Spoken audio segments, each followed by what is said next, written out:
Good evening and welcome to Perspective.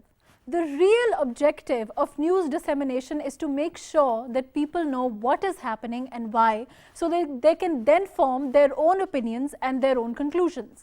So the basic valuable asset of a journalist is the fact that they have public respect and the fact that they've earned it and the fact that they have then maintained it. How far does the media in Pakistan actually adhere to these standards of professional integrity in reporting? Are we accurate? Are we unbiased? Are we fair? Let's talk about whether our media is actually adhering to these standards which should be followed in ethical journalism. I have with me Irfan Ghauri Saab. He is a journalist, and Zahid Gishkori Saab, he's also a senior journalist. And I have with me Asad Baig Saab. He's an executive director with Media Matters for Democracy. Thank you so much for joining me. Okay. Let's start with you, Irfan Ghauri Saab.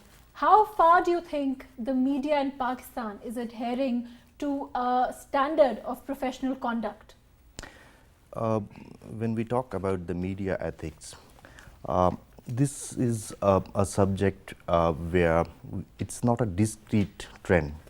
What we see generally in our society, in all the institutions over the years, we see a gradual decline of morality. Same is what we see in our media. Specifically in the electronic media, there are many issues. Mainly, the main issue I would like to focus here is especially since the last 15 years or so, this electronic media, they popped up and many, so many channels have come, and there is a race between the channels for rating. This rating race has earned maybe for the owners or for the media organization something, some revenue or something, but for the working journalists, it has not earned any good name. Right. Ghauri sir, we'll come back to ratings and what it actually means for the reporter and the owners.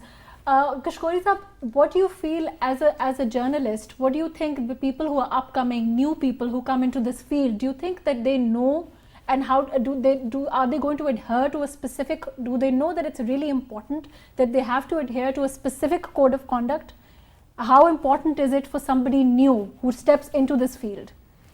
Yes, thank you very much. And this is a very important question for the newcomer, particularly the newcomer after 2002 for electronic media. As Ghauri Saab, as senior journalist, I 100% agree to him, because he was saying that rating concept and what exactly, how to grab maximum viewership and readership in this media. I will say that there should be a strong check, particularly on electronic media, because it seemed to be at some extent wild media.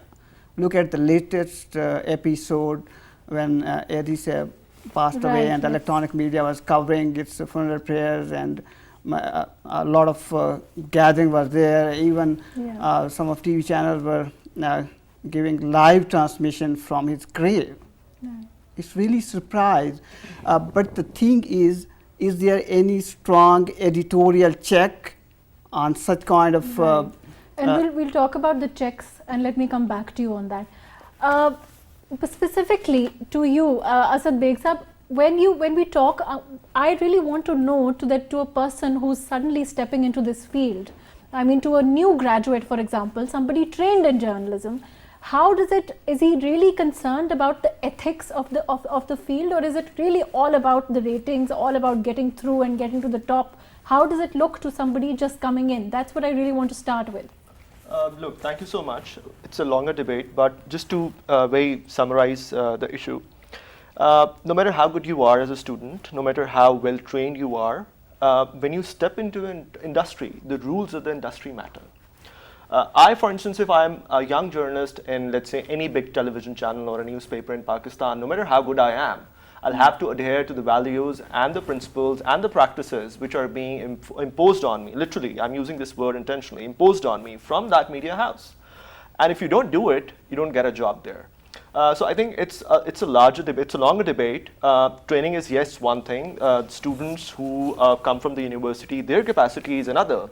But the rules, which are more so the practices now in the media industry, they are a very important part. They play a very important part in this whole scenario.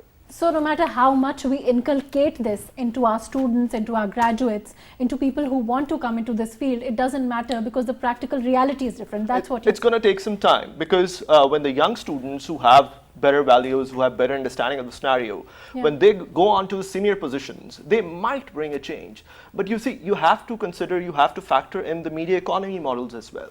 You have to factor in how this media industry in Pakistan is supposed to work. So right now, sensationalism is the prime the medium, the prime medium of the media industry right now. Right. So how do you expect a young student, a young professional to change all that? It's very difficult. The change will come from within, but it's going to take some time. That's what I think. Irfan Sahab, do you think the change is going to come from the top, and how important is sensationalism when we have a sector which is actually regulated like the media? I think here the editorial checks, they are something. I agree with both of my colleagues, because they are in journalism, and we know we face all these, in everyday, in our everyday working. When you have set pattern, and in your organization there is an editorial, and especially what you see is in the print media, you would see there is much better situation, where because over there you have reporter is filing some story, then it's going to the sub-editor, then the shift in charge at the news editor, and then to the editor. So there are many steps involved. But in the electronic media, you have very limited time, and especially when it comes to the ticker thing or the live coverages. You have a very young journalist who has come from the university or from college and is standing on somewhere, and then he has a pressure that he has to do something different. कुछ मुख्तलिफ होना चाहिए. So that is something where he's always under the pressure, and sometimes they do the silly things like the unethical. Yes, but some like Zahid was mentioning some incidents which was unfortunate, that such reporting where just for sensationalization thing. So it's mainly the editorial policy. Similar to that, or in another incident like that, where does the responsibility primarily lie? I mean, when to a viewer who's looking at that sort of content, who should he look to for responsibility? It's the news editor in the print media, and the news director in the electronic media.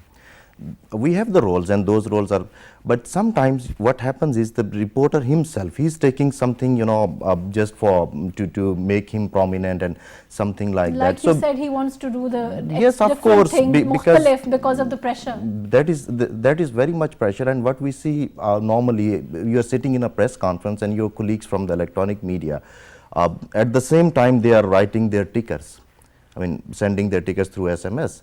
This is something where they are missing many things, because when you are sitting somewhere, you covering an event, there is a whole perspective of that, and when you are in that pressure, you will be just looking for the one or two sentences that make your news flashy and breaking news and something like that, and you miss, sometimes you miss the whole perspective of the whole situation. So this is where I think the person who's watching you, who's looking at the whole segment, where the responsibility will actually lie, you're saying? No, it's the organization itself. It's the organization itself and the structure of the organization. In every organization, they have the structure. From reporter is the the main basic element of all that, who is gathering the information, and then till it is being telecast, there are many steps involved, and all those people, they would have to be very, sometimes if you are in a field, sometimes you see, in a live coverage, general public, they are reacting in a strange way or something like that. So even in the live coverage, they have some margin, a few seconds or something, where they can, they can play, they can cut those and these things. Zahid Sahab, clearly it is an industry, media is clearly an industry where pressure must be enormous. and it is enormous to anybody, and especially in live coverage and news events, every and all kinds of events are to be covered. So obviously there is a lot of pressure, and we all agree that there is. But where should blame lie in the tier of responsibility, and all those people like Ghauri Sahab is saying that there is a whole tier of responsibility and a lot of people in the organization. So are they all responsible for when something like this comes out and goes viral? Or is it just the person who is actually taking that extra step and under that pressure of trying to do something different? Yes, I agree to you, and I also will start Ghauri Sahab's answer. The basic responsibility starts from the person who is gathering news. He or she must be aware about the fact checking, everything, and basic training skills he must, or she or he getting from the university, and then come into the practical field. But isn't it very simple? I know you were just saying, and I don't want to cut you, but really, isn't it about knowing what's right and wrong? Really, basically, it's not really so much about what the laws are. They are, and we will talk about them, that it's a regulated sector, and yes, they should know what the laws are, what the ethics are. But basically, to a person like me, it seems it's about what's right and what's wrong. So any normal person should know. Isn't that also a fact? No, I think here, if you allow me to Yes, intervene here, because what happens is when you come up with a story idea, Right. you discuss with your superiors. A reporter, he comes and he discusses with their be it their chief reporter or their news editor or whoever. So I think if you have some good editorial checks, you can stop many things which we usually see. For a reporter, he's a newcomer. Maybe he's not aware of the concept. Like recently, we have seen some improvement where the television channels and the print media, we are we are trying to avoid anything which is promoting sectarianism or which is inciting things like that. Earlier, we had seen that there was some untoward incident of a blast or something, and they were showing the live pictures, which was some. So gradually this improvement is coming, but the thing is, when a reporter comes up with some idea, the superiors, the seniors sitting there. You think that it really is about, the superiors need to take responsibility. That's what you're saying. Yes, And of course. let's see how far that is accurate. But I want to go to Baig Sahab about this. Baig Sahab, okay, yes, the superiors need to take responsibility, but really, when you're taking such a step, when you're doing something that is completely below what a normal, decent person would do, and in law we call it the reasonable man, but how would you, why can't you stop yourself? That's a very general question. And specifically with regard to journalism, what do you think about that? I think I completely agree with you, for the record. And what Ghauri Sahab is saying, I think he's correct, but so one thing we need to understand, that electronic and print are two completely different worlds. They're not interconnected, they're not related to each other in any manner. Right. The thing is, Ghauri Sahab works for probably one of the best English newspapers in Pakistan, so he certainly has these very high standards of journalism in his mind. But we also need to see that the television channels that we are talking about, they don't really follow those standards. The editorial checks in a newspaper and those in a television channel are very different. In a newspaper, you file a story, it goes to the editor. Before that, you have to discuss it with an editor. In a television channel, when you're doing a live beeper, it is going live without any checks and balances. Only the panel producer maybe, or the output producer, or the shift in charge who is there at that moment can control it.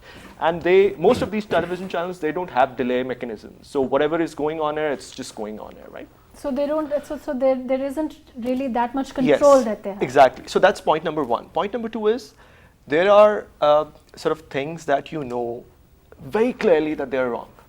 Like for this incident, I'm not going to name anyone, but everybody knows about it. Like for this one incident when a reporter actually stepped in a grave to do a live beeper. And anybody with half a brain would know that this thing is morally wrong. You don't do such a thing. Nobody would, right? So if you're doing it, this is completely different from what journalism ethics are, it's a completely different debate. Then it's basically you're stooping to every low, literally. So professional conduct in any field. I mean, it's beneath the professional conduct in any field. Right? Leave journalism. So violations of journalism ethics is one thing, right? But this is a completely different debate. Exactly. It does not, it's my opinion that it does not really fall under the ambit of journalism ethics. It's a completely, it's something that you know in your brain what is right, what is wrong. It's a basic balance, right? And that's not there. That's another point is that young people need to say no to their bosses in the media when they really know that they're they are being asked something which is not correct, which is not morally correct, right? Morally right.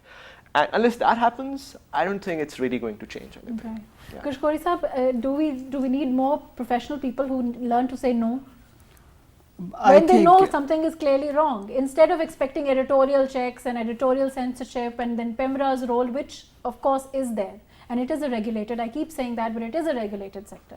But isn't it better to stop yourself and say that, you know, this is beneath my professional integrity, so I can't go there? Look, my basic belief and opinion is, yes, the young people must get training.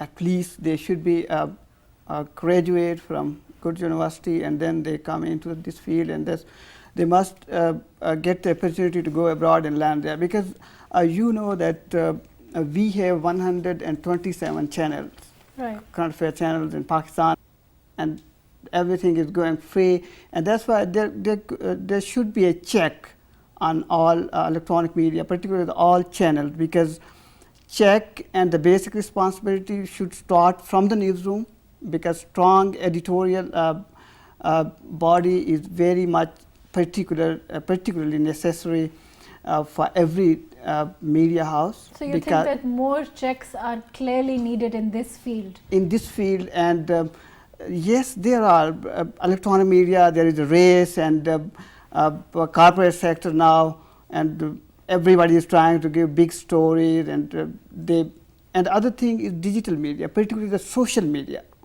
is going unchecked.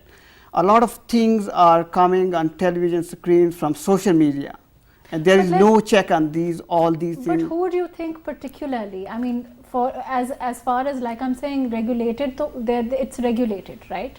And there are checks. The government is checking it, PEMRA is checking it, and we've seen that in Ramzan also. There was some content which PEMRA was very vigilant, and there were instances when they said that, you know, this content is not safe to be aired, and so therefore it was removed. So checks from where? We also, I mean, you think that it needs to come from within channels? Where do checks really need to come from? Yes, within channels and within the newspaper, and my friend Mr. Baig was saying that print and electronic are two different things, altogether two different things. Yes, in print we have, I have one story, let's suppose it's against a big person, big politician. We have a lot of channel to discuss this story. Let's suppose I bring a story that then Ghauri Saab is my editor. I will discuss this story with him. I file the story. I just recheck all the facts and everything, and then this story will go to the chief editor, and they will discuss all these things. And they will also try their level best to include the input opinion of the person, the story going against him or her. Right. So they should and take we have a lot of side. time in print, and in print apparently seem to be a very serious medium, but in electronic you don't have any check, I will say, because if I have a story, I will just send ticket to my editor, please, I have a story, please just run this story, because we have limited short time, and we fear that maybe Dawn breaking this story, we want to break the story in GeoTV. So there is a limited time. But the issue is we have defamation laws, but there is a need to be implementation on these laws. Let's go back to that in 1 second. Ghauri Sahab, do you think that it's realistic to expect those kind of checks to come from, for example, media owners, when clearly there's a ratings war going on? And I want to talk about the phenomena of ratings also. When I started with the general degradation of the society. When we say that we expect a new reporter, that he should have courage to say no. The thing is, many of the reporters, they even do not realize what they are doing is something really silly, or it's something which is below the standards. But Ghauri Sahab, at that kind of I know, level which we're I know, discussing, but how can because you not no, realize? I know, I'm telling you, this is something which we face in the field. We see the people doing those things. Then most of the people who come in, I mean, most of us, we have, we have, number one is the pressure for whatever, I mean, the work we are doing, and number two is your job pressure. The jobs are not secure, so he's always into that. That is something, in his mind, that I should do something different where I become prominent and all that. So I think the owners won't do it. It's the working journalists, the senior journalists sitting there, they would have to evolve some mechanism that we come out of this race of tickers. Other things like like talk shows or your packages and all those, you have the space, I mean the time margin and all that to recheck. The main thing is where you are doing a live coverage of some event, and over there we see is this. When comes to the, we say that it's a regulated sector and PAMRA's role. PAMRA comes, when somebody files a complaint and when when something has already been aired. So the thing has already gone. So that role Right, is. you're very right. The point is that it has to be checked before it Before goes. that, Right. before that, and on that level, I think it's the organization, the people sitting in the organization, they would have to evolve some mechanism within their organization, and that is there. I mean, this media ethics is a subject internationally, discussed. But what we see, I mean, the type of journalism we see in our case is I hardly see, in any of the, at least not in the developed societies or developed countries. So be it the electronic media or the print media. So it's mainly the organizations and the media bodies. We have, I mean, we have journalistic bodies. They should come up with some, volunteer, because if somebody will come to impose on us, we will react, because then there will be, some undue checks. And Zahid Sahab, you were mentioning earlier when we were talking, you mentioned about a particular clip that, and can you explain that you had instance when you actually saw a family where, I would like whether you explain it to our Yes, viewers. I want to share it with my colleagues here that I was working in University of Missouri. It's a training program basically as an Alfred Friendly Fellow, and we were sent on assignment that everybody and every fellow is supposed to do something, bring something exclusive. So I went to Columbia City. There is a very famous place, Shakespeare Pizza. It's very popular, and college student and university student eat every day, and thousands of people on the spot every day. You'll be finding that to find this very good food. I just shoot just a short video about this pizza and everything, and you can also watch this. A person, I was just taking a shot of a person, his name was Andy. He was just telling us that people are coming here and we enjoy every day here with families and everything. But the B-roll in my video clip, which was aired in Kansas City Star website, so there was family. But the person who was speaking, he was stranger to this family. The families just went into the court against. He wasn't related to the family, you're saying? The person was the person had who was speaking to us had nothing to do with this family. Right. They were different people. Okay. But he was just talking about himself and his family, but I'm talking about the B-roll. We were the viewers were watching the family eating pizza and the children and kids, and the person was talking on the one side. So the family went into the court. They sued us. They said they that sued you for? Because there is a perception. The people who are watching this clip, they assumed that the person who is talking about family might be this family was person. That people would assume that the person that you spoke to was related to the family. Related to the family, but otherwise he was stranger to this family. So basically they sued you for giving out a wrong perception to the audience. Exactly. And you hadn't said anything against them, you hadn't said anything at all. But There it was were just nothing- what it looked like. Yes, there was nothing wrong about anything, just it's about pizza and people are eating and enjoying like that.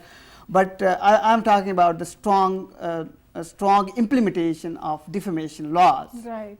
So basically, how strong are, I mean, this defamation laws were so strong and you had to tender an apology in this Yes, case. we did, and we also issued apology as well. But the thing is, as Ghauri Sahab said, that we must check before just telecasting the story, just showing the story before the we usually do when the damage is done. Right. So the right. thing is so it has just to be before coming back to that same But the issue is we don't have, unfortunately, okay. strong editorial check. Baig Sahab, what do you feel about the fact that we need more regulation? Like he's saying, we have a defamation law. I mean, and there is a criminal side to it also.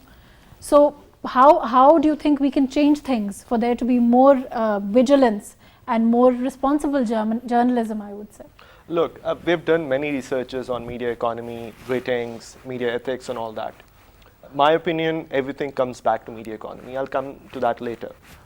But everybody knows that even on social media, you just go and see people knows that the PEMRA is the broadcast media regulator. A lot of people might not know who is the regulator of newspapers, right? It's Pakistan Press Council, by the way. And it's very, very inactive, so to speak, right? So they don't need to be very active because generally, even the researches that we have done, generally we have seen that print journalism is far ahead than its broadcast counterpart. It's much better in terms of content, in terms of practices, ethics, standards, you name it, everything.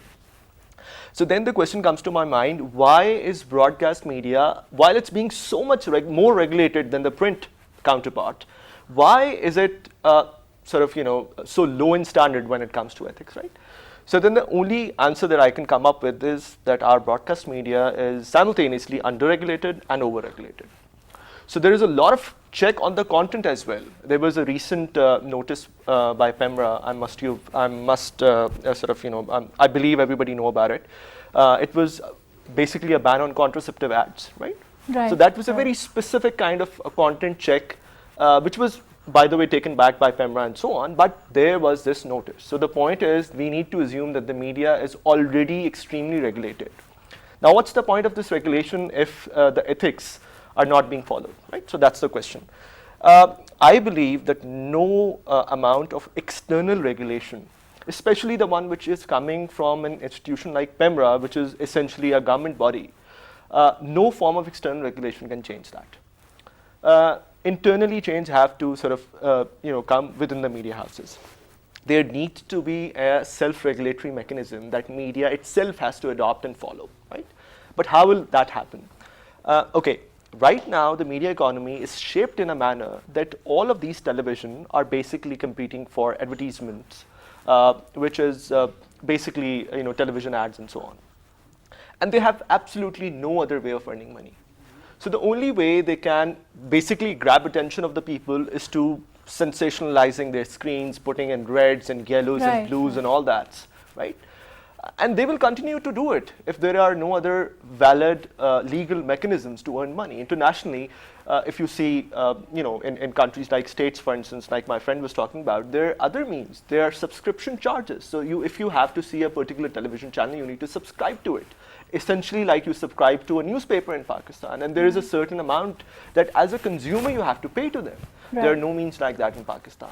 So what else then broadcast media is supposed to do if not sensationalism to grab the attention of the people? So these are those core issues that unless changed, I don't think the industry so will perhaps be able if they to had evolve. another mechanism to earn revenue, there wouldn't be so much pressure and therefore things would be easier and there would be more ethics involved. There is an evidence to it as well. Which is that for the first time in television, for instance, in 2002, when Jio was the first channel, and then there was a whole line of it. If you, for instance, go back to your screens in 2005, and you compare them with the screens in 2016, you'll see a very obvious difference there. in the content, because I joined Geo in 2004, so I know what the screen looked like, what were the standards that you, so in a very sort of comprehensive training, we were told to not to sensationalize, not to show anything which might go against the ethics and so on. That has completely changed now. And that's only because now there's so many channels competing for the same chunk of money of the advertisement, right? So there are now about 89 channels registered with license with member, 127. or 127, and they're all competing for that about 30 billion of rupees annually, which is the the annual ad spend of Pakistan. So clearly, what do you expect them to do then? Ghauri sahab, coming to you from print media, do you think that actually we've been talking about, print media is actually far ahead as far as ethical conduct is concerned, and perhaps our media, our televisions, our news, we need to follow that path? In print media, it's for sure that relatively we have much better standards. But the why standards, is that according to you? It is because of the the medium we have, because our way of working is much different. Here there is my paper will be published tomorrow morning. So whatever the news story I'm planning today, that will go through the sub editor. So there's more time. Yeah, more time, and then you have, and then the other thing is that the shelf life of my story is much longer. It's not that I've said something and then I've disappeared. It will be there on the print and in the now it is on the web as well forever. But so will the other.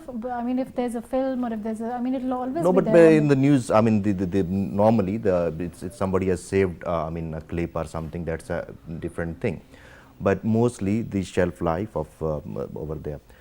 We cannot say that the same standards are the same standards apply, because they have a different mechanism.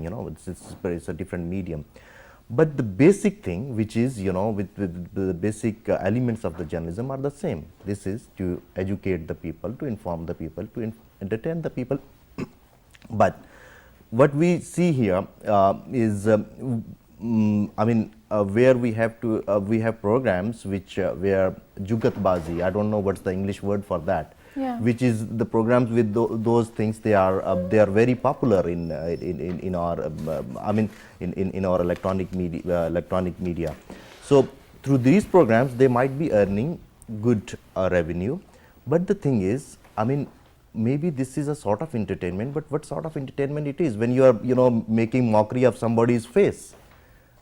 A jugat where I mean, this is something which a kid, I mean, in your house, when he's watching, what do you expect the moral standards they would be having? What would you expect the it's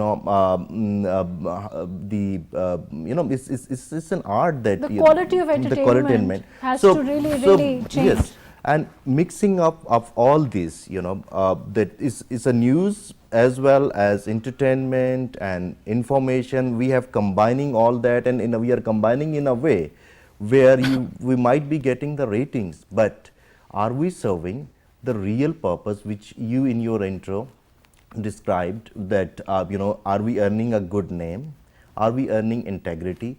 These are the questions which our colleagues would have to look into. Right.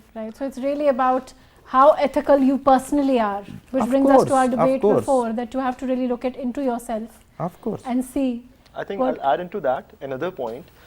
Our broadcast media is burning itself out very quickly. So look, sensationalism has a very limited shock value to it. If you show me, if you bombard me with certain image every day, day in and day out, I'm going to be desensitized. And then no amount of sensationalism is basically going to do the thing for me, right? That's what media is doing, broadcast media specifically. They have basically made people absolutely insensitive. But how? But isn't it true that if we stop watching it, they will stop playing it on TV? No, it's not. It's not as simple as that. Because you see, if you're not watching television, they're still getting their ratings, because ratings is a very specific phenomenon, right? So if I, for instance, or you, or let's say 1,000 other people stop watching television today, it's not really going to bother them. It's not really going to affect them, and that is a completely different debate. That rating thing, because that really is their lifeline, But can you tell us a little about ratings? I mean, to a normal lay person, that's what it seems like, that, you know, if more people stop watching it, then, you know, Yes. it's undervalued. So currently in Pakistan, so there is a term called TRP, which is target rating point. That is basically the number of how much a television is being watched, or in very simply saying how popular they are. In Pakistan, there is an organization, rather a private company, which does it, which is called Media Logics. Now, there is this perception around this whole phenomena that the rating is flawed. That to me is a different debate. But to me, what is most important is that who is that rating targeted for? So now so we've had these conversations, you know, many times over with Media Logics and other people. Their narrative is, their sort of response to our question is that we are doing these ratings not for the television owners, not for PBA, but for the advertisers. Oh, right. And they are doing it for they don't claim to represent the whole country. That's what they say. They say we are doing it with a very specific task in hand, in our minds, that we are going to monitor 11 cities of the country, and we have never claimed that we represent Pakistan, and this data is basically aimed for the advertisers. Now the problem starts when PBA or television channels, so to speak, start using the same data to shape their content. A very sort of recent example again. Everybody knows in Karachi now there is a rain going on and all that. Most of these meters are in Karachi. So naturally a story in Karachi takes precedent. Every single channel does more sort of time for Karachi. Now there was an expected rain, not even a rain, expected rain in Karachi, and the first 15 minutes of every television channel's bulletin was on Karachi, that how is it going to happen, and you know there'll be rain. And yes, it is important, but there are other cities in Pakistan perhaps as well. And you know, flooding is much of an issue, more of an issue rather in KP and you know, not so developed cities in Pakistan. I'm sorry. So that's a very clear idea. You know, it gives you a very clear idea of how the content is shaped. Right. Gishkori sir, yes, it's a fact that this is a very competitive industry, and yes, it's driven by ratings, like we've talked about. But the fact that there is so much competition, wouldn't that make sure that the level of reporting would rise instead of going down? It's a very difficult question, by the way. The level of reporting, I would say our media is too young, and it still has a long way to go. It seemed to be at some extent crazy and wild media like Indian media is, but I will say that level of reporting as there was in the print is improving.